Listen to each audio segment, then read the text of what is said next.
Hello, my friend. This is Clyde. Blessings in waiting. An elderly man arrives at the airport 3 hours ahead of his flight. Within a few minutes, he had checked his luggage in, went through the rigorous security checkpoints with no hassle, and arrived at the departure gate with 2 hours to spare. Later, someone sat next to him and asked how long had he been waiting. He told them 2 hours. "And why did you arrive so early for your flight?" they asked. The gentleman thought about it and said, "There is blessing in waiting." Many persons would disagree with this old man, but let us explore his perspective in waiting. You've heard the idiom, "Good things come to those who wait," and there have been many instances when it has been proven to be true. Some time ago, I was facing a tough situation and was concerned about what to do. Out of the blue, I was directed by the Holy Spirit to read Psalm 27 and verse 14. Wait for the Lord. Be strong and take heart and wait for the Lord. Nothing said about how long I was supposed to wait. Nothing was said about what am I going to be waiting for, except I knew I wanted an answer. I had to train myself to remain calm during this indefinite wait. I was consoled every now and then that it was God who told me to wait.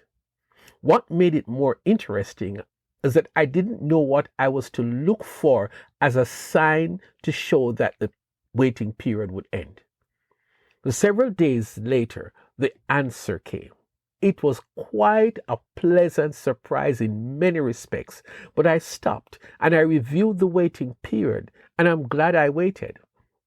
The wait lasted for several days, like I said, but when it ended, I was so amazed that God could have ordered me to wait. I had no idea of how long I was going to wait and what would happen to indicate to me that the wait was over. But God had it all under control, and I came out of the waiting period the better for it. There was a man in the Old Testament who had such blind confidence and faith in God. At age 75 years, God visited Abraham. 10 years before, God had told him about descendants who would inherit a whole country, but nothing happened. And at that time, Abraham was not a father. So here comes God when Abraham is 75 years old, and that day God told him something of great importance. God told Abraham that he was going to have a son, and from that one son, a whole nation will come. Genesis 15 and verse 4. He waited, and when he was 100 years old, Abraham and his 90-year-old wife Sarah gave birth to a beautiful son, Isaac, whom they understood to be the heir that God told them about 25 years before. That was the birth of what we now know as the nation of Israel. The wait was worth every bit of it.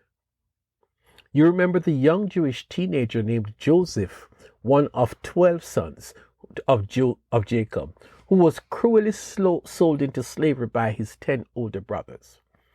There were two things in his story that were significant. One, he had a series of dreams that he was going to become some important person, and all his siblings and his parents were going to bow before him.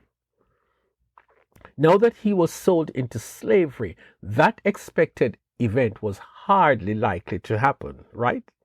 Secondly, Joseph was his father's favorite child, and so he hoped that this nightmare would end soon and he would be reunited with his father and mother.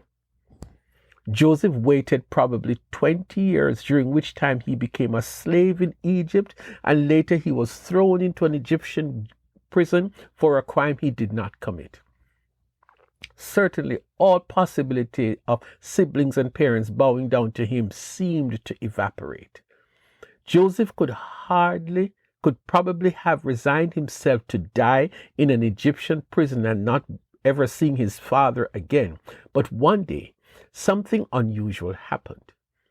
The prisoner Joseph was invited to the palace of the Pharaoh, and that day he solved a problem for the Pharaoh, and out of that he was promoted from being a prisoner in Egypt to becoming the second highest official in that country, who would master the food sale and distribution during a future famine.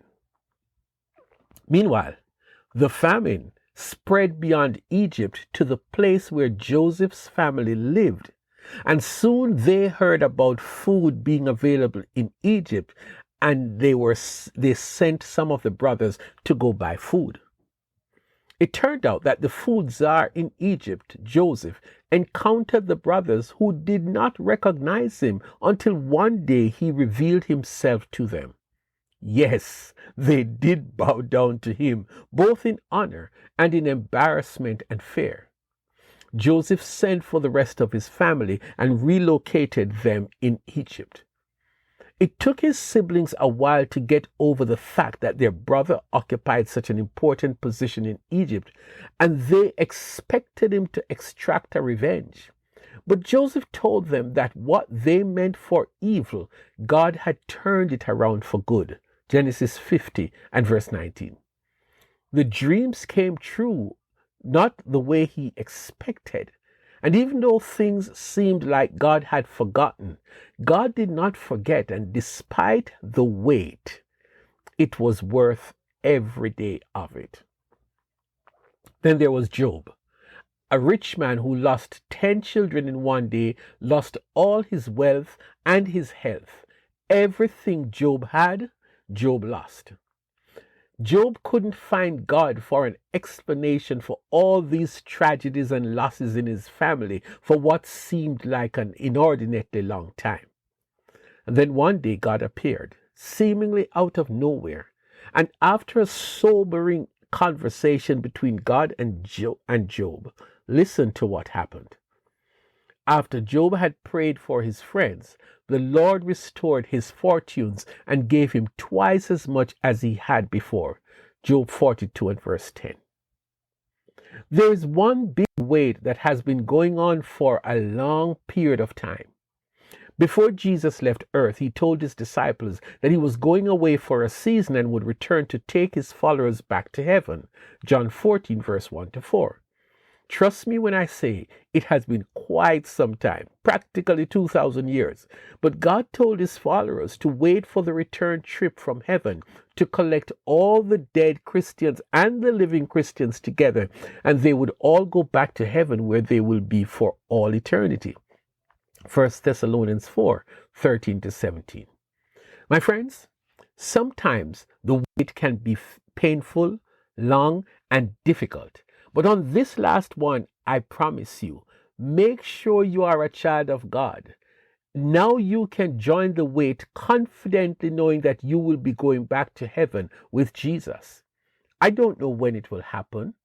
Some waiting period brings blessing at the end, and when you look back, the wait would have been worth it. The second coming of the Lord seems to be a long period of waiting, but I can assure you that when it ends, it would have been worth waiting, as you and scores of other Christians will be on their way to spend eternity with Jesus.